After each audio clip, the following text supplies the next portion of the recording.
Welcome, Wachitiwa Katikiro. To start with, in your first address to the Luchiko, you hinted at many challenges Uganda was facing, or is still facing up to now, majorly laws that restrain the Kabaka. You cited that he was not free to traverse his kingdom, and the reluctance on the side of central government to effect the federal system of government. Other things you talked about, environment and the Uganda land titles that were in custody of government. How much in your tenure have you done to solve some of these challenges? Well, the Kabaka is now able to visit any part of the kingdom, as you see him visiting Bururi, Bugerere, and everywhere. Secondly, we've been able to repossess over 200 certificates of title representing expansive chunks of land. Regarding the environment, we've initiated programs of tree planting at every Kwanjula and every last funeral rite, Kwabi Orumbe.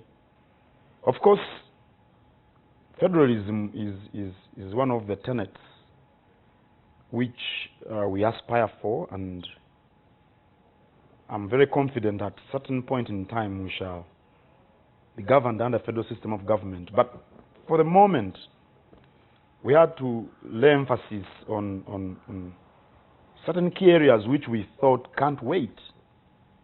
For example, the rehabilitation of key installations, the tombs, Masengere building, poverty eradication campaigns. We saw you undertaking the arrangement of crowdfunding, which you dubbed the TAFAL. Then it was stopped. After 3 years, after raising close to 13 billion shillings. Why did it stop? Because we were tired, mentally and physically. And we also had to sit down and evaluate the distance we had covered, the progress we had made, the achievements. A TAFAL wasn't about money, by the way. It was about reinvigorating hope within the people of Buganda.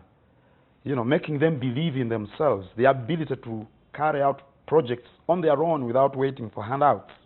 Yes. At the appropriate time, we shall relaunch the campaign. Appropriate? At the appropriate time, yeah.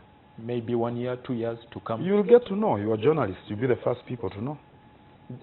Don't you think stopping the crowdfunding somehow affected some of the activities here? I don't think so. First of all, we completed a number of things. The Masengere building is one of the most buildings in town.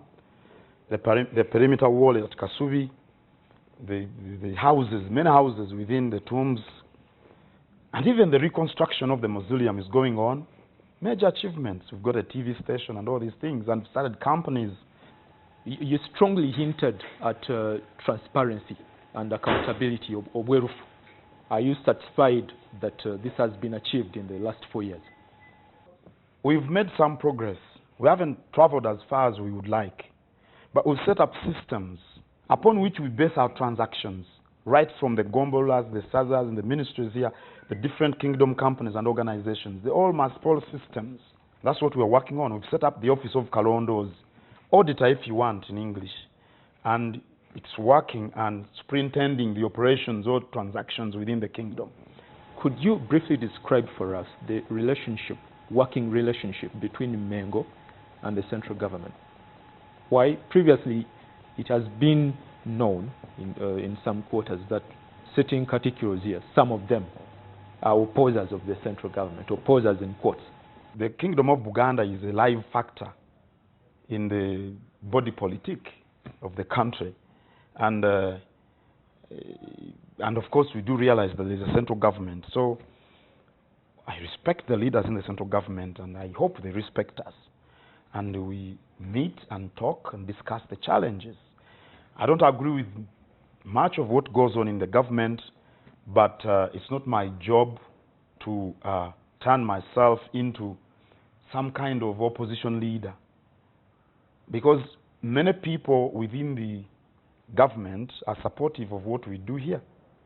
And many people within the opposition are supportive of what we do here. And many people within the opposition undermine what we do here.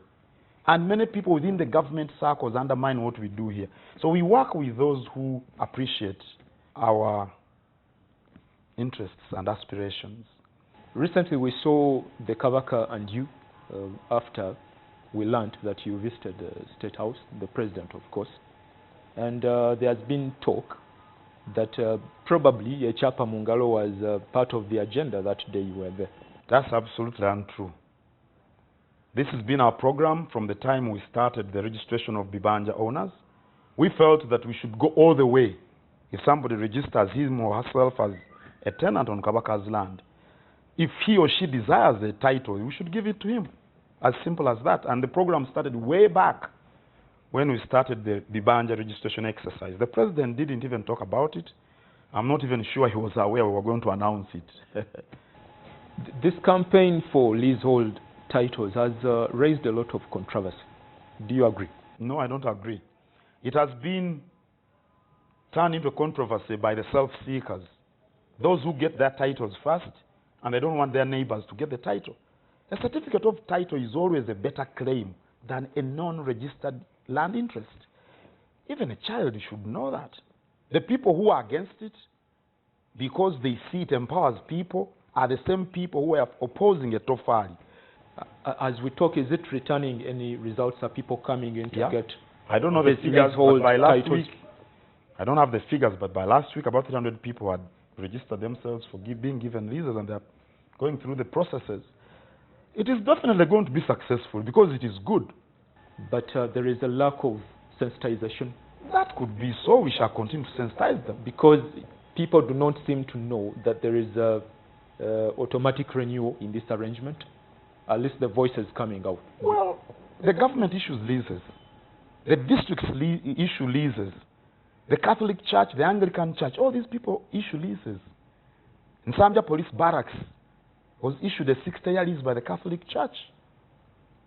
Why is there such hype when it comes to Kabaka's land? Because somebody doesn't want the people of Buganda to be empowered. But you see, the argument is, some people, yes, they can afford the money, especially in urbanized centers. But I am in Chagwe settling on Kabaka's land. I don't have the money. It's not compulsory. Stay as a Chibanja owner. But it's just like education. If you're going to take your child to school, even if you are in Chagwe, you are going to part with lots of money. Your fifth year, what is it you're looking at? What are you prioritizing? Well, we must continue with our programs and finalize them. I think that should be the key. We shall come up with 1 or 2 programs, but I think our task should be to ensure that we see these projects and programs bear fruit. Weshitiibwa Katikkiro, thank you for joining us on Thank you NTV. very much. Thank you for having me.